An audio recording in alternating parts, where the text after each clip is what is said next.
దేవుని పరిశుద్ధ నామమునకు మహిమ కలుగును గాక. దేవుడు అనుగ్రహించిన ఈ నూతన దినమును బట్టి దేవునికి వందనాలు స్తోత్రాలు చెల్లిస్తూ ఉన్నాను. ఇది ఈ ప్రాతకాల సమయాన దేవుడు బహుశ్రేష్టమైన వాగ్దానాన్ని నీకు నాకు అనుగ్రహిస్తూ ఉన్నాడు. యెషయా గ్రంథము 49వ అధ్యాయము 16వ వచనము. చూడుము, నా అరచేతుల మీదనే నిన్ను చెక్కి ఉన్నాను, నీ ప్రాకారములు నిత్యము నా ఎదుట ఉన్నవి. ఈ వాగ్దానాన్ని మనం స్వతంత్రించుకునే సమయం ఈ దినం అని చెప్తూ ఉన్నాడు. చెక్కి ఉన్నాడంట, తన అరచేతుల మీద చెక్కి ఉన్నాడంట. నా అరచేతి మీద నేను వ్రాసుకుంటాను అని కానీ, పెయింట్ చేసుకుంటాను అని కానీ, మరి టాటూ వేసుకుంటాను అని కానీ చెప్పట్లేదు. కానీ ఆయన చెక్కి ఉన్నాడంట. చెక్కేటప్పుడు, అరచేతి మీద చెక్కేటప్పుడు చర్మం కమిలిపోవడం, చీలిపోవడం, ఊడిపోవడం ఇటువంటివన్నీ కూడా జరుగుతాయి. ఎందుకంటే అది ఒక ఇన్స్ట్రుమెంట్తో చేసే పని.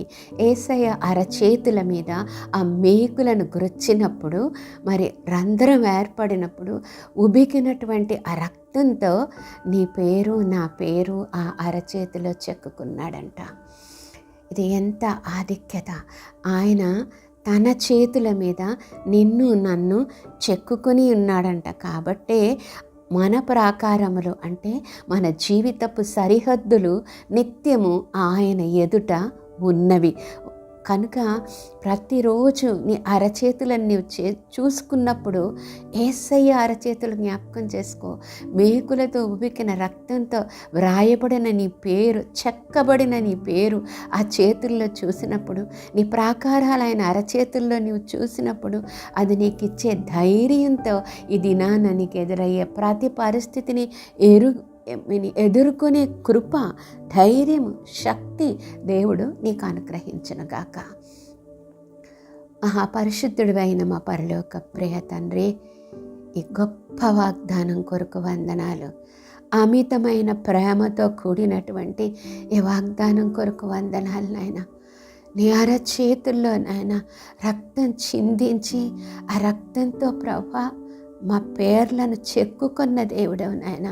మా అరచేతులు చూచుకున్నప్పుడెల్లా నాయన నీవు చెక్కుకున్న నీ అరచేతులను జ్ఞాపకం చేసుకుని ధైర్యంతో, శక్తితో మాకు ఎదురయ్యే ప్రతి పరిస్థితిని మేము ఎదుర్కోవడానికి మా ప్రాకారాలు, మా జీవిత సరిహద్దులు నిత్యము నీ ఎదుట ఉన్నాయి కనుక నాయన మా జీవితాంతం ఈ వాగ్దానం పట్టుకుని బ్రతకడానికి మాకు సహాయం చేయమని యేసు నామములో అడిగి వేడుకొంచున్నాం తండ్రి.